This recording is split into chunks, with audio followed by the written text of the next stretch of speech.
नमस्कार बच्चों। उम्मीद करते हैं सब बच्चे मन लगाकर पढ़ाई कर रहे होंगे। तो आज की इस वीडियो में हम पढ़ रहे हैं डायमेंशनल एनालिसिस। तो डायमेंशनल एनालिसिस की इस वीडियो में हम थर्ड एप्लीकेशन करेंगे। एप्लीकेशन ऑफ डायमेंशंस में to derive relation between physical quantities. Yes, it is very important application. इस एप्लीकेशन में हम फॉर्मूला बनाएंगे। फॉर्मूला का मतलब आपको फिजिकल क्वांटिटीज के बीच रिलेशन सेट करना है। क्या देना है? रिलेशन। फॉर एग्जाम्पल, सबसे पहले हम इसका बेसिक करते हैं। देखिए, जब भी आपको कोई रिलेशन सेट करना हो फिजिकल क्वांटिटीज के बीच, रिलेशन बिटवीन फिजिकल क्वांटिटीज, जैसे मैं आपको एक रिलेशन देता हूं सेंट्रीपिटल फोर्स का, F equal to m b square by r. Okay, तो अब अगर आपको ये रिलेशन सेट करना है गिवन डाटा से, तो आपको इसमें यूज करना होगा प्रिंसिपल ऑफ होमोजीनिटी। यस, इसमें आपको क्या यूज करना होगा? Principle of homogeneity. Homogeneity, principle of homogeneity आपने डायमेंशंस की और एप्लीकेशंस में भी पढ़ा होगा, जैसे to check accuracy of relations, relations की एक्यूरेसी चेक करने में। ओके, तो जैसे आपको फिजिकल क्वांटिटीज के बीच ये रिलेशन बनाना है, तो आपको इसमें प्रिंसिपल ऑफ होमोजीनिटी लगाना होगा। प्रिंसिपल ऑफ होमोजीनिटी कहता है कि कोई भी रिलेशन ट्रू होगा। जैसे ये रिलेशन ट्रू है, करेक्ट है, सही है, कब? जब दोनों तरफ की डायमेंशन सेम होंगी। जो डायमेंशंस लेफ्ट हैंड साइड की हैं, वही डायमेंशंस राइट हैंड साइड की होनी चाहिए। जो डायमेंशंस लेफ्ट हैंड साइड की, वही डायमेंशंस राइट हैंड साइड की, तब तो ये रिलेशन सही है, अदरवाइज रॉन्ग है। ओके, तो जब हमें फिजिकल क्वांटिटीज के बीच रिलेशन बनाना है, इट मींस इस तरह का एक फॉर्मूला बनाना है। तो आपको यही रूल काम आएगा, प्रिंसिपल ऑफ होमोजेनिटी। आप इसे अप्लाई करोगे कि फॉर्मूले के दोनों तरफ की डायमेंशन सेम होनी चाहिए। तो जो डायमेंशन लेफ्ट हैंड साइड की, वही राइट हैंड साइड की, ये अप्लाई कीजिए और आपका रिलेशन हो जाएगा। ओके, तो अब हम इसकी एप्लीकेशंस पर चलते हैं। फर्स्ट क्वेश्चन करते हैं। बेटे, हमारा फर्स्ट क्वेश्चन है centripetal force acting on a body. Centripetal force acting on a body moving in a circular path. एक बॉडी सर्कुलर पाथ में चल रही है, उस पर जो सेंट्रीपिटल फोर्स लगेगा वो डिपेंड करता है किस पर? रेडियस ऑफ सर्कुलर पाथ पर, मास ऑफ बॉडी m पर, एंड वेलोसिटी ऑफ बॉडी पर। तो डेराइव रिलेशन बिटवीन, रिलेशन बनाना है किस किस के बीच? सेंट्रीपिटल फोर्स, बॉडी का मास, बॉडी की वेलोसिटी और सर्कुलर पाथ की रेडियस के बीच। ओके ओके, तो देखिए, अब हम जब इसका सॉल्यूशन करेंगे तो एक बात ध्यान रखनी है। आपसे ये कहा है कि centripetal force F depends on radius of circular path. आपसे ये कहा है कि centripetal force F circular path की रेडियस पर डिपेंड करेगा। ओके, बट आपको इसमें यह तो नहीं बताया कि सेंट्रीपिटल फोर्स F रेडियस पर कैसे डिपेंड करेगा और कितना डिपेंड करेगा। जैसे क्वेश्चन में कहता है कि centripetal force depends on radius of circular path. अब सेंट्रीपिटल फोर्स रेडियस पर डिपेंड करता है, कितना डिपेंड करता है? भाई, ये रेडियस के प्रोपोर्शनल है, या रेडियस के स्क्वायर के प्रोपोर्शनल है, रेडियस के क्यूब के प्रोपोर्शनल है? भाई, ये सेंट्रीपिटल फोर्स रेडियस पर डिपेंड करता है, बट कितना? डायरेक्टली प्रोपोर्शनल रेडियस के, स्क्वायर के, क्यूब के, या रेडियस रेज टू पावर 5/2, कितना? नहीं दिया। ओके, तो ऐसे में हम क्या करते हैं, हम ले लेते हैं लेट सेंट्रीपिटल फोर्स डिपेंड करता है radius raise to power A के। यस, मान लीजिए सेंट्रीपिटल फोर्स रेडियस की पावर ए पर डिपेंड करता है। ओके, ऐसे ही सेंट्रीपिटल फोर्स डिपेंड करता है किस पर? मास ऑफ बॉडी पर। बॉडी के मास पर कितना? भाई, बॉडी के मास पर, उसके मास के स्क्वायर पर, क्यूब पर, या मास रेज टू पावर 100 पर, कितना? नहीं पता। तो let it depends on mass raise to power b, and it depends on similarly velocity of body raise to power c। Okay, तो कंबाइनिंग ऑल, आप इन सबको कंबाइन कर सकते हैं। कंबाइनिंग ऑल, जब आप इन तीनों को कंबाइन करोगे तो आपका आएगा कि सेंट्रीपिटल फोर्स डिपेंड करता है radius raise to power a, mass raise to power b, and velocity raise to power c। अब हमने पोर्शन हटा दिया यहां से। अच्छा, अब फोर्स प्रोपोर्शनल है, जब प्रोपोर्शनल का साइन हटाओगे तो कांस्टेंट ऑफ प्रोपोर्शनलिटी के आएगा, K radius raise to power A, mass raise to power B, and velocity raise to power C. ये हो गई हमारी इक्वेशन नंबर 1। ओके, यस, अब हम लगाएंगे फ्रॉम प्रिंसिपल ऑफ होमोजीनिटी। अभी आपको बताया था ना कि जब भी कोई रिलेशन बनाना है तो आपको प्रिंसिपल ऑफ होमोजीनिटी लगाना पड़ेगा। होमोजीनिटी। तो प्रिंसिपल ऑफ होमोजीनिटी कहता है कि ये वाला रिलेशन आपका सही होगा कब? ये रिलेशन सही होगा कब? जब दोनों तरफ की डायमेंशन सेम होंगी, जो डायमेंशन लेफ्ट हैंड साइड की वही राइट हैंड साइड की, तब तो ये सही होगा, अदरवाइज नहीं होगा। ओके, तो करते हैं। तो डायमेंशन ऑफ फोर्स, फोर्स का डायमेंशनल फॉर्मूला होता है mlt-2 इज इक्वल टू, बेटा के कांस्टेंट ऑफ प्रोपोर्शनलिटी है। यस, जब आपने प्रोपोर्शनल का साइन हटाया, इक्वल टू किया, तो कांस्टेंट ऑफ प्रोपोर्शनलिटी आया, और ये डायमेंशन लेस है हमारा। ओके, अब डायमेंशन लेस है तो इसकी डायमेंशन तो होंगी नहीं, तो फोर्स की mlt-2। Radius, what is radius? Radius क्या है? रेडियस लेंथ है। हाँ जी, रेडियस लेंथ है। कैसे? जैसे आप कहते हो a circle of radius 7 centimetre, इस सर्कल ऑफ रेडियस 7 सेंटीमीटर, तो 7 सेंटीमीटर क्या है? लेंथ है। किसकी? रेडियस की। ओके, तो रेडियस लेंथ है, length raise to power A. Mass की डायमेंशन, मास का होता है m, m raise to power B. और वेलोसिटी का डायमेंशनल फॉर्मूला होता है LT-1 raise to power c. Okay, तो यहां से हमारा आ गया MLT-2 इज इक्वल टू, पहले इसे लिखेंगे m raise to power B, L raise to power, यहां पर L raise to power A और L raise to power C, तो A plus C, L raise to power A plus सी, और T raise to power minus C. Okay, T raise to power minus C. Okay, अब हम आगे चलते हैं। तो अभी हमारा क्या आया था? बैक से आया था MLT-2। यस, आप इसे देख सकते हो, ये आया था m raise to power b, L raise to power a plus C, T raise to power minus C. Yes, देख सकते हो आप एक बार, b a plus C minus C, b a plus C minus C, ये देखिए b a plus C minus C. Okay, अब बेटा comparing corresponding terms. Yes, corresponding terms को कंपेयर करो। कोरोस्पॉन्डिंग टर्म्स को कंपेयर क्यों करोगे? अब ये इसके इक्वल है, ये पूरा इस पूरे के इक्वल है, तो दैट मींस मास मास के इक्वल होगा, लेंथ लेंथ के इक्वल होगी, टाइम टाइम के इक्वल होगा। और क्या भाई, left hand side is equal to right hand side, तो मास मास से कंपेयर होगा, लेंथ लेंथ से कंपेयर होगी, टाइम टाइम से कंपेयर होगा। ओके, ओके, तो करते हैं। यहां पर m raise to power b is equal to m, तो that means how much b कितना आया? b1 हो गया। यस, यहां पर m रेज टू पावर 1 है ना, तो b1 हो गया। अब c को करते हैं। t raise to power minus c is equal to T raise to power -2। आप डायरेक्ट भी लिख सकते हो, क्लियर है कि c कितना होगा? 2। अरे, t raise to power -2, t raise to power -2, तो c तो 2 होगा, तो c होगा 2। आप डायरेक्ट लिख सकते हो। ओके, अच्छा, अब करते हैं लेंथ को लेंथ से कंपेयर। अब इसे डायरेक्ट लिखेंगे a प्लस सी, यहां पर लेंथ रेज टू पावर है a प्लस सी, और यहां पर है 1, तो a plus C is equal to 1। हाँ जी, अच्छा, a तो निकालना है, a प्लस सी, c कितना है? 2 इज इक्वल टू 1, तो दैट मीन्स a कितना आ गया? 2 को यहां ले जाओगे, 1 माइनस 2 -1। ओके, तो a b और c तीनों की वैल्यूज आ गई हैं, a b c। Put values of a b and c in equation number first, इन्हें फर्स्ट में रख दीजिए। फर्स्ट इक्वेशन क्या थी हमारी? ये हमारी फर्स्ट इक्वेशन है, f equal to k r raise to power a m raise to power b b raise to power c। आप इसे कॉपी में नोट कर लीजिए, क्योंकि बार बार हम चेंज नहीं करेंगे। तो दिस है r raise to power a m b v c। तो क्या था? f equal to k r raise to power a कितना है? -1, m raise to power b कितना है? 1, r raise to power a m raise to power b, और b raise to power c कितना है? 2। तो that is f is equal to k m v square, k m v square, r raise to power -1 नीचे जाकर +1। Okay, तो देख सकते हो ये डायमेंशन से हमारा रिलेशन सेट हो गया है, किस किस के बीच? एफ एम वी आर, किस किस के बीच? F M we and are के बीच।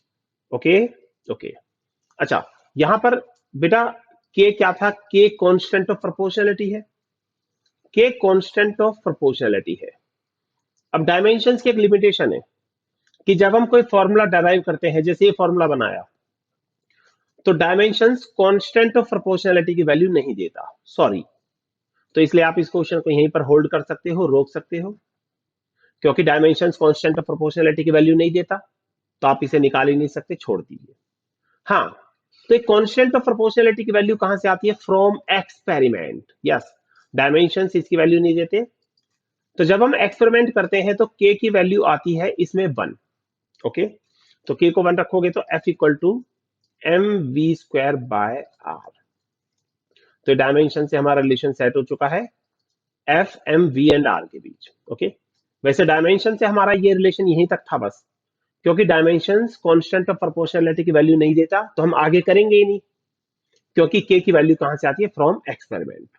ओके, तो हमें पता था, तो हमने लिख दिया कि k1 आएगा और ये होगी। ओके, ये हमारा फर्स्ट क्वेश्चन हो चुका है। अब हम डायमेंशंस के बेस पर सेकंड रिलेशन को डेराइव करते हैं। सेकंड रिलेशन है ए प्लैनेट रिवॉल्व्स अराउंड सन। एक प्लैनेट सन के अराउंड रिवॉल्व करता है, छोटा सा बना लेते हैं, छोटा सा, लेट ये एक सर्कुलर पाथ है। A planet revolves around sun in nearly circular orbit. तो यहां सेंटर में तो सन हो गया, और यहां पर क्या हो गया? प्लैनेट हो गया, प्लैनेट। क्वेश्चन में कहता है एक प्लैनेट है, वो सन के अराउंड रिवॉल्व कर रहा है एक सर्कुलर पाथ में। किसमें? सर्कुलर पाथ में। It's period of revolution. बेटा, पीरियड ऑफ रिवॉल्यूशन वो टाइम है जिसमें प्लैनेट एक राउंड पूरा करेगा, इसे टाइम पीरियड भी कहते हैं। तो पीरियड ऑफ रिवॉल्यूशन वो टाइम है जिसमें प्लैनेट सन के अराउंड एक राउंड पूरा करेगा। तो period of revolution depends on radius of orbit. तो इसका जो टाइम पीरियड है कि ये एक चक्कर कितनी देर में लगाएगा, वो डिपेंड करता है सर्कुलर पाथ की रेडियस पर, मास ऑफ सन, सन के मास पर, और ग्रेविटेशनल कांस्टेंट जी पर। ओके, तो then we have to show this. Okay, तो देखिए यहां पर लेट क्वेश्चन में कहा है period of revolution t depends on radius of orbit. T depends on radius of orbit. अब सेम चीज आ गई ना, टाइम पीरियड रेडियस पर डिपेंड करता है। कितना? क्या ये ओनली रेडियस पर प्रोपोर्शनल है, या ये रेडियस के स्क्वायर पर डिपेंड करता है, या रेडियस की पावर 100/3 पर? सेम चीज आ गई ना। पीरियड ऑफ रिवॉल्यूशन डिपेंड करता है रेडियस पर कितना? कितना? ओनली रेडियस पर, उसके स्क्वायर पर, उसकी पावर 100/3 पर। वी डोंट नो, तो लेट पीरियड डिपेंड करता है radius raise to power a पर। ऐसे ही पीरियड ऑफ रिवॉल्यूशन डिपेंड करता है मास ऑफ सन पर, तो कितना? Let mass raise to power B. और पीरियड डिपेंड करता है ग्रेविटेशनल कांस्टेंट जी पर, कितना? नहीं पता, let raise to power c. Okay, तो कंबाइनिंग ऑल, इन सबको कंबाइन कर सकते हो। तो t is proportional to, t proportional है r raise to power a, m raise to power b, और g raise to power c। Okay, okay, हाँ जी। अब हम जब यहां से प्रोपोर्शनल का साइन हटाएंगे तो कांस्टेंट ऑफ प्रोपोर्शनलिटी आएगा k। तो r raise to power a, mass of sun raise to power b, gravitational constant raise to power c। ये होगी हमारी इक्वेशन नंबर 1। ओके, हाँ जी, यहां पर k क्या था? k है कांस्टेंट ऑफ प्रोपोर्शनलिटी। k है कांस्टेंट ऑफ प्रोपोर्शनलिटी, और इसकी वैल्यू कहां से निकलती है?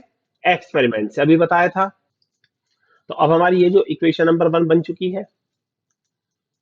ओके, तो बेटा we have to show that t square is proportional to r raise to power 3। T square is proportional to r raise to power 3। Okay, तो आपको ओनली a की वैल्यू निकालनी है। यस, सिंपल a की। T square is proportional to r raise to power 3, तो a को निकालना है। तो लेट शुरू करते हैं। हाँ जी, अब ये हमारा आ गया। अब हमने क्या कहा था, क्या लगेगा? From principal of homogeneity. अब हम प्रिंसिपल ऑफ होमोजीनिटी लगाएंगे। प्रिंसिपल ऑफ होमोजीनिटी कहता है कि अगर आप इस रिलेशन को बनाते हो तो दोनों तरफ की डायमेंशन सेम होनी चाहिए, जो लेफ्ट हैंड साइड की वो राइट हैंड साइड की। तो लेफ्ट हैंड साइड में ओनली टाइम है, तो mass raise to power 0, mass है नहीं, एल रेज टू पावर 0, और only t raise to power 1। और क्या? तो यहाँ टाइम के अलावा कुछ है नहीं। के कांस्टेंट ऑफ प्रोपोर्शनलिटी है, डायमेंशनलेस है, इसे यूज नहीं करेंगे। Okay, yes. देखो के कांस्टेंट ऑफ प्रोपोर्शनैलिटी है। अब मान लीजिए के की वैल्यू आपकी आई 5। ओके, तो 5 इज जस्ट ए नंबर। 5 सिर्फ एक नंबर है, ये डायमेंशन लेस है। यस, ये डायमेंशन लेस है। अगर हम लिखते 5 kg तो ये मास होता, डायमेंशन होती m। हम लिखते 5 मीटर तो ये लेंथ होता, डायमेंशन होती l। हम लिखते 5 सेकेंड तो ये होता टाइम, डायमेंशन होती t। ओके, तो k कांस्टेंट ऑफ प्रोपोर्शनैलिटी है, इसकी सिर्फ एक वैल्यू होगी जैसे 5। तो 5 एक डायमेंशनलेस कांस्टेंट है, इसकी कोई डायमेंशन नहीं होती because it is just a number. 5 कुछ भी हो सकता है, 5 man, 5 women, 5 copy, 5 pen. Okay, तो 5 डायमेंशनलेस कांस्टेंट है। इसे एक बार हम हटा देते हैं। आई थिंक ये समझ आ गया होगा कि 5 डायमेंशनलेस कांस्टेंट है। चलिए, तो यहां तो ओनली टी है, m⁻�0, l⁻�0 और t⁻1। के डायमेंशनलेस कांस्टेंट है, छोड़ दीजिए। रेडियस, बेटा रेडियस लेंथ ही तो होती है, तो इसकी डायमेंशन होगी l raise to power a। Mass, m है मास ऑफ सन, तो ये मास है, mass raise to power b। g, g है ग्रेविटेशनल कांस्टेंट, इसकी डायमेंशन होती है m-1 l³ t-2। Yes, raise to power c। बेटा g की पावर c है। ओके, तो यहां से हम इसे सॉल्व करेंगे। m0 l0 t1 is equal to, हाँ जी, m रेज टू पावर कितनी आई, b minus C, L raise to power A, L raise to power A और प्लस 3c और T raise to power -2c, T raise to power -2c। Okay, okay, अब इसे solve करते हैं। तो देखिए भाई, कंपेयरिंग कोरोस्पॉन्डिंग टर्म्स को कंपेयर करेंगे। कोरोस्पॉन्डिंग टर्म्स का मतलब मास को मास से, लेंथ को लेंथ से, टाइम को टाइम से। तो यहां है टी रेज टू पावर 1 और यहां है T raise to power -2c। तो दोनों के इक्वल कीजिए, T raise to power -2c is equal to T raise to power 1। तो that means -2c equal to 1, power equal होंगी। तो that means -2c is equal to 1। तो c कितना आ गया, -1/2। c की वैल्यू आ गई। ओके, c आ चुका है -1/2। अच्छा, अब l को कंपेयर करते हैं। l raise to power a plus 3c is equal to l raise to power 0। l raise to power a plus 3c is equal to l raise to power 0। तो that means a plus 3c is equal to 0। Corresponding terms compare है, तो l raise power इतना is equal to l raise power 0, तो power is 0। तो a, c कितना है, -½ तो c -½ है, तो ये हो गया -3/2 इज इक्वल टू 0। तो a कितना हो गया, 3/2। ओके, यस, हम तो ये कहेंगे आपने c निकाल लिया, a निकाल लिया, b निकालने की कोई जरूरत नहीं है। b निकालने की कोई जरूरत नहीं है, क्यों नहीं है, बिकॉज आपको प्रूव करना है t² प्रोपोर्शनल टू r³। तो t² प्रोपोर्शनल टू r³, तो आपको ओनली ये चाहिए, ओनली ये। ठीक है, तो a आ चुका है, तो हम एक काम करते हैं, इसको नंबर दे देते हैं। लेट, ये हमारी इक्वेशन थी, इक्वेशन नंबर a। यस, इसे हम इक्वेशन नंबर a बना देते हैं। तो अब लिख देते हैं कि put in equation number a, t proportional r raise to power a, put in equation number a, equation number a में पुट करो। तो इक्वेशन a क्या थी, t is proportional to r raise to power a थी ना। Yes, देख लीजिए, t is proportional to r raise to power a। तो t is proportional to r raise to power a कितना है, 3/2, 3/2। स्क्वायरिंग बोथ साइड्स, दोनों तरफ square कर दीजिए। ओके, तो स्क्वायर करोगे तो t² is proportional to r raise to power 3/2 का स्क्वायर। यस, दोनों तरफ स्क्वायर किया है, तो t² is proportional to r raise to power, 2 से 2 कैंसिल हो जाएगा, 3 बचा। तो देख सकते हो, जो पूछा था वो प्रूव हो गया है। t² is proportional to r³ पूछा था, t square is proportional to r cube and we have proved t square is proportional to r cube. ये हम प्रूव कर चुके हैं. ओके, इसी के साथ ये क्वेश्चन हमारा कंप्लीट होता है. अब हम डायमेंशंस के, यही जो हमारी एप्लीकेशन है टू डेराइव रिलेशन, रिलेशन बनाना है, इसकी थर्ड एग्जांपल पर चलते हैं. ये काफी इंटरेस्टिंग एग्जांपल है बेटा, काफी इंटरेस्टिंग है. काफी बच्चे इसमें मिस्टेक भी कर देते हैं. यस, काफी मिस्टेक करते हैं. तो पहले हम क्वेश्चन को रीड आउट कर लेते हैं और जो हाईलाइट करना है वो हाईलाइट कर देते हैं. देखिए बेटे, क्वेश्चन में कहता है time period of simple harmonic motion. Yes, अभी आपने सिंपल हार्मोनिक मोशन पढ़ा नहीं है, 11th स्टैंडर्ड की स्टार्टिंग है, तो इसे डीपली मत लीजिए अभी. Time period of simple harmonic motion depends on amplitude of oscillations. Yes, time period depend करता है एम्पलीट्यूड पर. तो पहले मैं रफली ये बता देता हूं एम्पलीट्यूड क्या होता है. देखिए बेटा, ये एक सिंपल पेंडुलम है. सिंपल पेंडुलम में क्या होता है, सिंपल पेंडुलम में जस्ट एक स्ट्रिंग होता है, धागा, थ्रेड होता है. थ्रेड से एक बॉब बंधा होता है, बॉब, एक बॉल लाइक स्ट्रक्चर, बॉल की तरह होता है ये. जब आप इसको हिट करोगे, लेट आपने इसको इस तरफ थप्पड़ मारा, पुश किया यहां से, लेफ्ट साइड से पुश किया इधर, तो ये पेंडुलम ऐसे झूलने लगेगा, लगेगा ना. तो ये यहां से ऊपर जाएगा, जैसे जैसे ऊपर जाएगा स्लो होते होते रुक जाएगा, जैसे यहां कर रुक गया. आपने यहां से हिट किया, राइट से ऐसे पुश किया, तो ऊपर जा रहा है, स्लो होते होते रुक गया, तो यहां तक आया ना. तो पेंडुलम पहले ओरिजिनली था इस लेवल पर. ओके, आपने पुश किया, ये ऊपर आते आते स्लो होते होते यहां रुक गया, अब आ गया यहां. तो ये जो मैक्सिमम हाइट इसने ट्रेवल की, maximum displacement, it is known as amplitude of oscillations. Okay, तो वैसे एम्पलीट्यूड एक डिस्टेंस ही है, इसकी डायमेंशन एल होती है. ओके, तो एक बार बोल देते हैं, जब आप पेंडुलम को हिट करोगे तो ये ऊपर जाते हुए स्लो होता होता रुकता है. जब ये लास्ट में जाके रुक गया, तो शुरू का लेवल ये था और लास्ट का लेवल ये, तो ये अपने लेवल से इतना ऊपर गया. ये जो मैक्सिमम डिस्टेंस इसने ट्रेवल की, दैट इज एम्पलीट्यूड. और ये डिस्टेंस है जैसे 5 सेंटीमीटर, 6 सेंटीमीटर, तो इसकी डायमेंशन एल होंगी. Dimensional formula. ओके, तो शुरू करते हैं. देखिए क्वेश्चन में कहता है time period of SHM depends on amplitude of oscillations.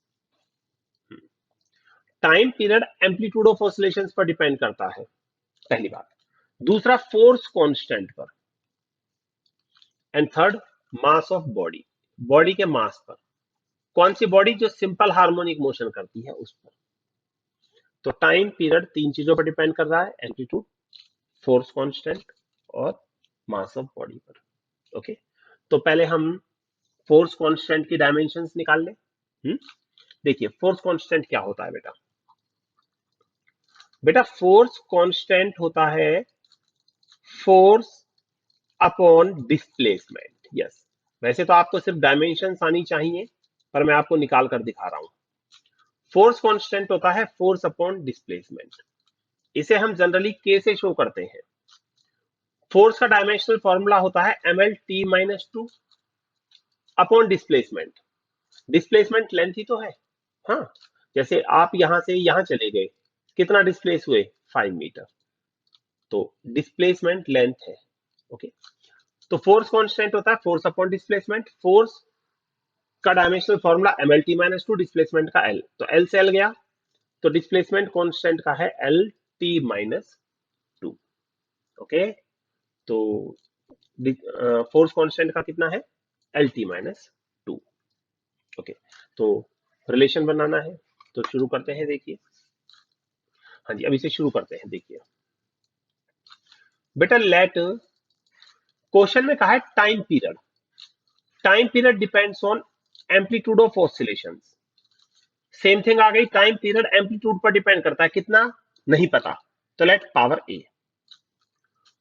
Time period depend करता है किस पर, फोर्स कांस्टेंट पर, कितना नहीं पता, लेट पावर बी.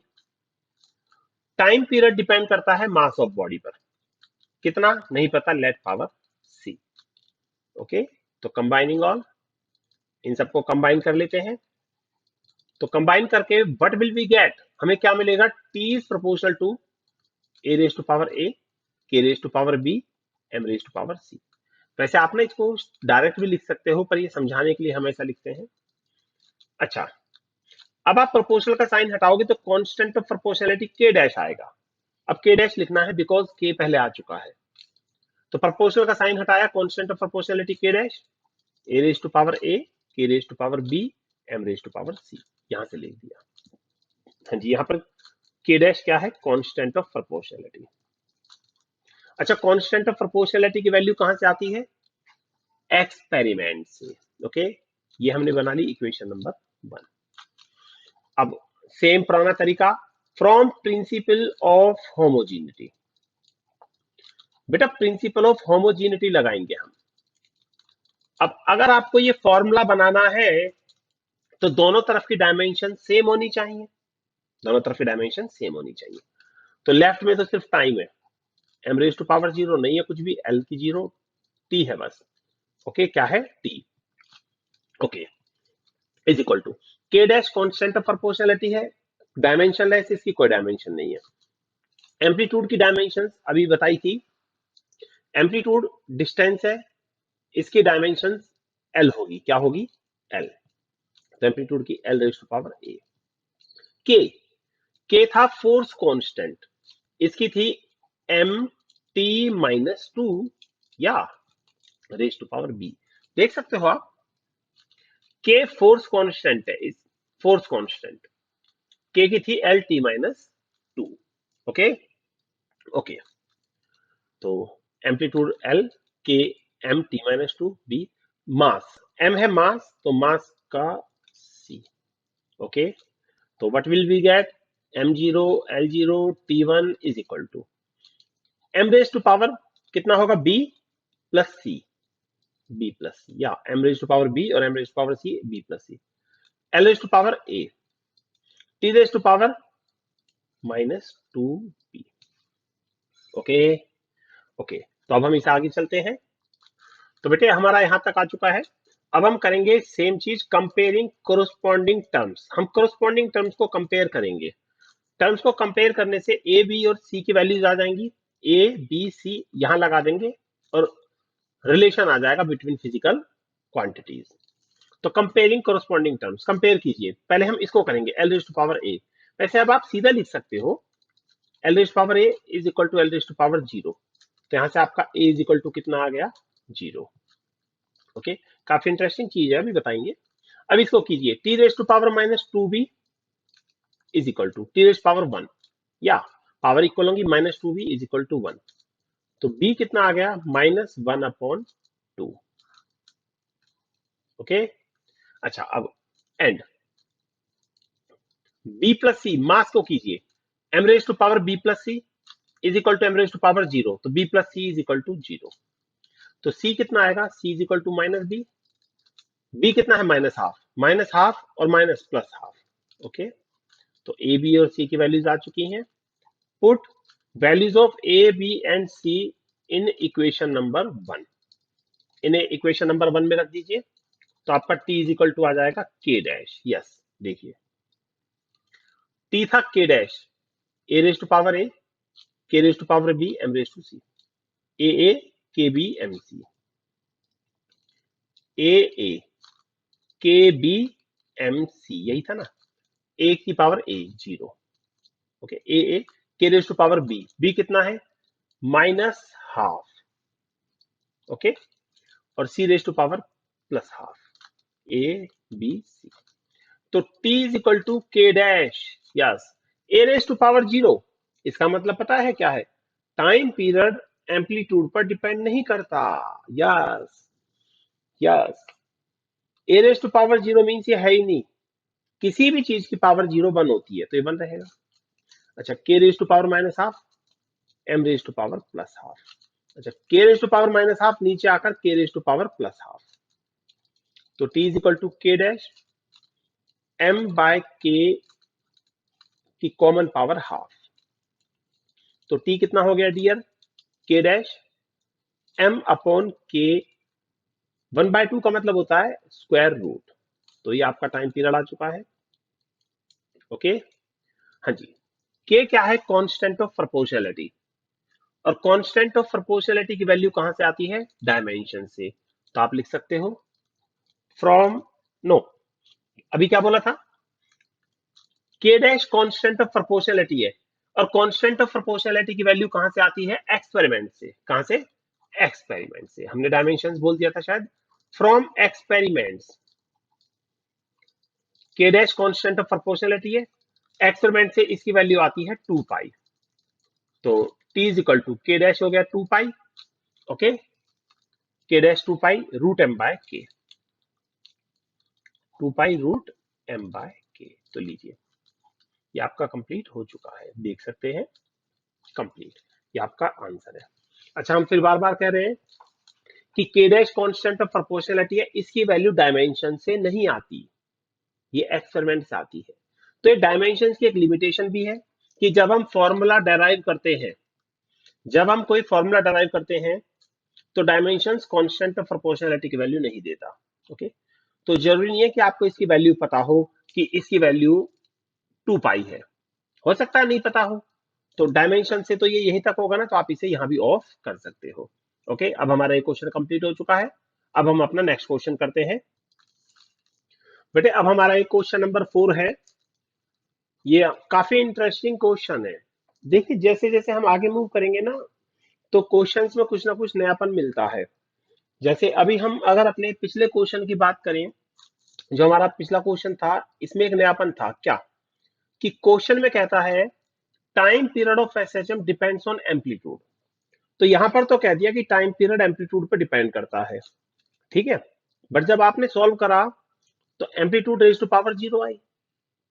तो कोई दिक्कत नहीं है, वहां पर चाहे वो क्वेश्चन में कुछ भी कहे, पर यहां पर देखा जाएगा। फाइनली यहां ये प्रूव हुआ है कि टाइम पीरियड एम्पलीट्यूड पर डिपेंड नहीं करता। ओके, उसमें ये नया था, और इस क्वेश्चन में भी काफी कुछ अच्छा है, देखते हैं। क्वेश्चन को आराम से सुनना। क्वेश्चन में कहता है रेनॉल्ड्स नंबर। तो सबसे पहली बात, रेनॉल्ड्स नंबर क्या होता है ना। देखिए बेटे, जैसे ये कोई ट्यूब है, कोई भी ट्यूब, पाइप है, इवन पेन का रिफिल भी ले सकते हो आप, पेन का रिफिल। बेटे कंसीडर एक पाइप है, ट्यूब है, इसमें से एक लिक्विड फ्लो कर रहा है, जैसे लेट वाटर फ्लो कर रहा है, वाटर। ओके, अब वाटर के फ्लो का नेचर कैसा होगा? It is determined by Reynolds number. Yes, इसे आप चैप्टर नंबर 10 में पढ़ोगे। बाकी हमें तो यहाँ क्वेश्चन करना है, इसलिए हम लिमिटेड बताते हैं। तो Reynolds number is just a number, ये सिर्फ एक नंबर है जो हमें ये बताता है कि जब किसी ट्यूब से कोई लिक्विड, कोई फ्लूइड लाइक वाटर फ्लो करता है, तो फ्लो का नेचर कैसा होगा, फ्लो का नेचर कैसा होगा। तो it is just a number, ये सिर्फ एक नंबर है। जैसे इसकी वैल्यू है, मान लीजिए 3500, सिर्फ ये एक नंबर है, तो ये डायमेंशन लेस है, because it is just a number. But is 3500, 3500 तो कुछ भी हो सकते हैं, इतने एप्पल, इतने मैन, इतने वो मैन, ठीक है। ओके, अब शुरू करते हैं। तो Reynolds number of a liquid depends on, ये जो ट्यूब में लिक्विड फ्लो कर रहा है, इसका रेनॉल्ड्स नंबर डिपेंड करता है किस पर? डेंसिटी ऑफ लिक्विड पर। लेट रेनॉल्ड्स नंबर प्रोपोर्शनल है density of liquid raise to power A. Reynolds number depend करता है वेलोसिटी ऑफ लिक्विड, लिक्विड की वेलोसिटी पर, कि वो किस स्पीड से बाहर आ रहा है। तो रेनॉल्ड्स नंबर डिपेंड करता है velocity of liquid raise to power B. Depend करता है वेलोसिटी ऑफ, डिपेंड करता है कोफिशिएंट ऑफ विस्कोसिटी पर। यस, हाँ जी बेटा, ये कोफिशिएंट ऑफ विस्कोसिटी क्या होता है? देखो, ये जो वर्ड है ना, विस्कस, विस्कस का मतलब होता है गाढ़ा। यस, गाढ़ापन। जैसे honey and water, honey and water, शहद और पानी में से कौन ज्यादा गाढ़ा है? शहद, हनी ज्यादा गाढ़ा है। तो हनी इज मोर विस्कस, शहद ज्यादा गाढ़ा है। ओके, तो कोफिशिएंट ऑफ विस्कोसिटी हमें यह बताता है कि कौन सा लिक्विड ज्यादा विस्कस है, ज्यादा गाढ़ा है। जिसका कोफिशिएंट ऑफ विस्कोसिटी ज्यादा होगा वो ज्यादा गाढ़ा है, और जिसका कोफिशिएंट ऑफ विस्कोसिटी कम होगा वो कम गाढ़ा है। ओके, चलिए क्वेश्चन पर मूव करते हैं।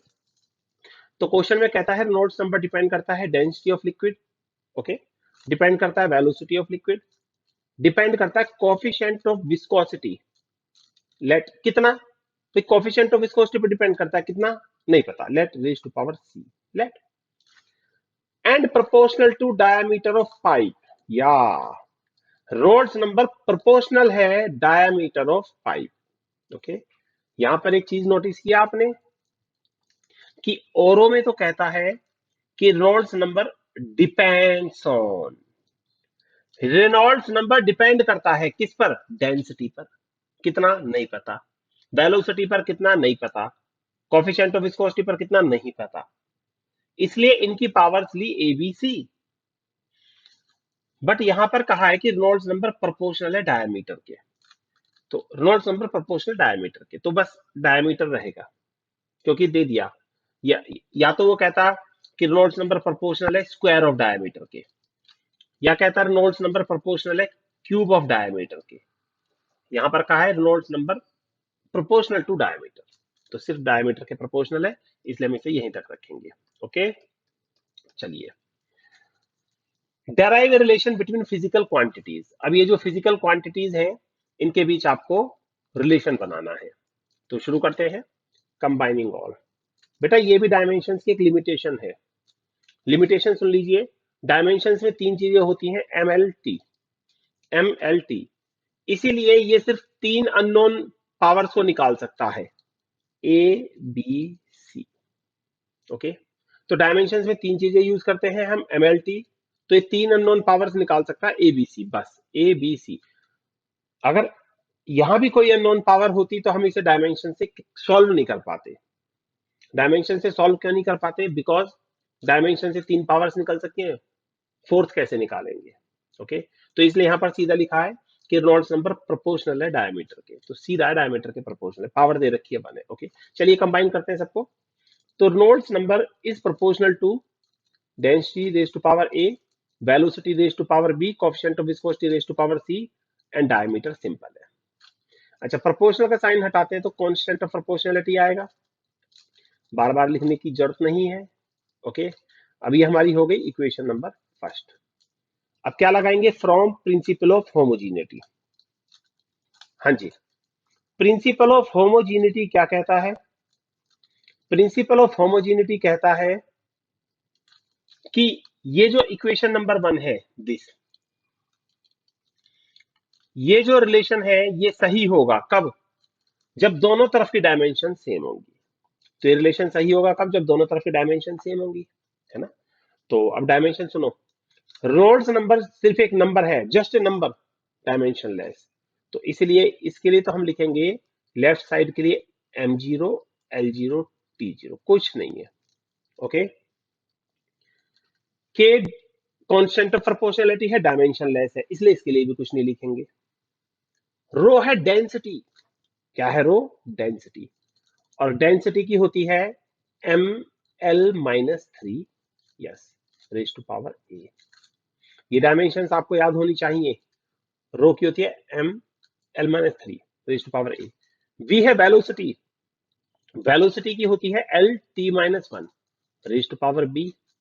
ओके, इसके बाद था कोफिशिएंट ऑफ विस्कोसिटी, बेटा कोफिशिएंट ऑफ विस्कोसिटी की डायमेंशंस होती हैं M L minus one T minus one, yes, raise to power c हो जाएगा ये हमारा। ओके, यस, ये देखिए इसकी पावर हमारी सी है ना, तो M L minus one T minus one raise to power c, और लास्ट में क्या था, डायमीटर था, डायमीटर। अब बेटा एक बात बताइए, ये पाइप है, ट्यूब है, पाइप, हम कहते हैं ये इसका डायमीटर है, डायमीटर है लेट 10 सेंटीमीटर, तो डायमीटर क्या, लेंथ ही तो है 10 सेंटीमीटर, तो एल, यस, यहां इसकी कोई पावर नहीं है, सिर्फ ओनली डायमीटर है। ओके, लेट अस करते हैं अब आगे, तो that means m0 l0 t0 is equal to, हाँ जी, पहले m को ले लेते हैं, m raise to power a, यहां नहीं है, m raise to power c, a plus C, l को लेते हैं, l raise to power minus three है, l raise to power b, l raise to power minus c, और l raise to power only one, फिर t raise to power minus b, minus B T raise to power minus C. Okay, कर देते हैं। तो comparing corresponding terms, पुराना दाव खेल देते हैं, या comparing corresponding terms, corresponding terms को कंपेयर कीजिए भाई। अब तो सब जीरो है, और क्या आप देख सकते हो सब जीरो है। तो सबसे पहले हम करते हैं, m को कंपेयर करते हैं, m raise to power a plus C, m raise power zero, तो a plus C is equal to zero. Okay, दूसरा माइनस बी माइनस सी, ये भी जीरो है, माइनस बी माइनस सी, ये भी जीरो है, और minus three A plus B minus C plus one, L raise to power, ये भी जीरो है। ओके, तो ये तीनों हमारी जीरो आई। अब ये तीन इक्वेशंस बन गई हैं, इनको सॉल्व करने के बाद ए बी और सी की वैल्यूज आएंगी। ओके, तो बेटे अब हम इन इक्वेशंस को नंबर दे देते हैं। लेट ये इक्वेशन नंबर 2, ये इक्वेशन नंबर 3, और ये इक्वेशन नंबर 4। ओके, तो from equation number 2, yes, equation number 2 से ए कितना है, minus c. From equation number 3, 3 से बी कितना है, minus C. Yes, a equal to minus c और b equal to minus c. अब इनको पुट कर देते हैं, पुट इन इक्वेशन नंबर 4, इसमें रख देते हैं, इसमें। तो माइनस थ्री, ए कितना है, माइनस सी, माइनस थ्री ए, प्लस बी, बी कितना है, माइनस सी, फिर minus C plus one is equal to zero. Okay, तो ये हो गया plus three c, yes, three c, minus c minus two c plus one is equal to zero. तो it gives three c minus two c, c one को उधर ले जाइए, c equal to minus one. Okay, तो यहां से हमारा सी आ चुका है, सी कितना है, माइनस वन। अब सी को सेकंड में पुट कर देते हैं, तो क्या आएगा, सी है माइनस वन, सी माइनस वन है, तो ए कितना होगा, plus one. Put in equation number 2, तो सी माइनस वन है, तो ए कितना होगा, प्लस वन। हाँ जी, अरे सी माइनस वन है, यहां माइनस वन लिखो, उधर जाके plus one, A is equal two plus one. ऐसे ही सी माइनस वन है, सी का माइनस वन लिखो, माइनस वन और minus plus one, plus one, तो बी भी आपका वन आएगा, बी भी वन आएगा, और सी तो हमारा आया ही माइनस वन था। Okay, okay, put values of A B and C in equation number 1, इन्हें इक्वेशन नंबर 1 में रख देते हैं। तो इक्वेशन नंबर 1 हमारी क्या थी, रेनॉल्ड्स नंबर था कांस्टेंट ऑफ प्रोपोर्शनैलिटी, आप एक बार देख सकते हो, रेनॉल्ड्स नंबर था कांस्टेंट ऑफ प्रोपोर्शनैलिटी के, rho raise to power a, b raise to power b, rho raise to power a कितना है 1, b raise to power b कितना है 1, coefficient of viscosity raise to power c minus one, और diameter of tube d, देख सकते हो, ये रहा सी और डायमीटर डी। ओके, तो it gives Reynolds number is equal to k, rho v d upon minus one power नीचे आके प्लस वन। ओके, यस, अब यहां पर के क्या है, कांस्टेंट ऑफ प्रोपोर्शनैलिटी। ओके, और कांस्टेंट ऑफ प्रोपोर्शनैलिटी की वैल्यू एक्सपेरिमेंट से निकलती है, डायमेंशन से आती नहीं है, तो इसलिए इसे हम यहीं पर छोड़ सकते हैं। ओके, तो बेटा इसी के साथ आज जब हमने ये टॉपिक पढ़ा, एप्लीकेशंस ऑफ डायमेंशंस में derive relation between physical quantities, ये वाला derive relation between physical quantities, तो इसमें हमने कुछ क्वेश्चंस किए हैं। आई होप ये आपको समझ आया होगा। बेटे अब जरूरत है इन क्वेश्चंस की घर पर प्रैक्टिस करने की। अगर आप घर पर प्रैक्टिस नहीं करते तो आपको कोई फायदा नहीं मिलेगा। हर क्वेश्चन में आपने कुछ ना कुछ सीखा है। जो हमारा फर्स्ट क्वेश्चन था, ये इजी टू हार्ड के कॉन्सेप्ट से चला। पहले हमने थोड़ा सिंपल किया, फिर उसके बाद थोड़ा डिफरेंट किया, जिसमें हमें ए की पावर चाहिए थी, ओनली ये वाली a, T square proportional to r cube, पूरा सॉल्व करने की जरूरत नहीं थी। फिर जो हमने किया, इसमें हमने ये देखा कि जरूरी नहीं है कि जो भी दिया जाए फिजिकल क्वांटिटी सब पे डिपेंड करे। जैसे कहा ना, time period depends on amplitude. अब जरूरी तो नहीं है कि टाइम पीरियड एम्पलीट्यूड पे डिपेंड करे। देखिए, कहाँ है? एम्पलीट्यूड रेज टू पावर 0 कहीं नहीं है, ये कहाँ आया है? ओके। और इसके बाद जो हमने लास्ट में किया, इसमें हमने क्या सीखा कि डायमेंशंस में 3 चीजें यूज करते हैं, MLT। MLT तो हम 3 ही पावर्स निकाल सकते हैं, ABC। तो या तो हमें रिलेशन में 3 डिपेंडेंसी दे, ओनली 3 डिपेंडेंसी दे कि Reynolds number depends on dependency 1 density, dependency 2 velocity, dependency 3 coefficient of viscosity, या तो 3 दे तो 3 की पावर्स हम निकाल लेंगे ABC। अगर 3 से ज्यादा देता है तो वो हमें क्लियर करेगा कि रेनॉल्ड्स नंबर प्रोपोर्शनल है डायमीटर के। तो यहां पर अननोन नहीं होगा, गिवन है कि रेनॉल्ड्स नंबर प्रोपोर्शनल डायमीटर के, या Reynolds number proportional to square of diameter, या Reynolds number proportional to cube of diameter. Okay, तो 3 से ज्यादा नहीं निकाल सकते। ओके, तो इस तरह से हमने क्वेश्चंस किए हैं। आई होप आपको ये सब समझ आए होंगे। अब हम आपसे एक ही बात कहेंगे बस, कि इन क्वेश्चंस की घर पर प्रैक्टिस कीजिए। विदाउट प्रैक्टिस आपको कोई एडवांटेज नहीं मिलेगा। ये तो ऐसे हो जाएगा जैसे बस मूवी देखी और छोड़ दी। ओके, तो एंजॉय यूट्यूब चैनल। ये जो हमारा यूट्यूब चैनल है इसे एंजॉय कीजिए, घर पर प्रैक्टिस कीजिए। ये आपको एश्योरिटी देते हैं कि इसके थ्रू आपके कॉन्सेप्ट्स काफी क्लियर होंगे और आप हर तरह के क्वेश्चंस को करने में एबल हो जाओगे। But without practice you can't do anything. Okay, take care, bye.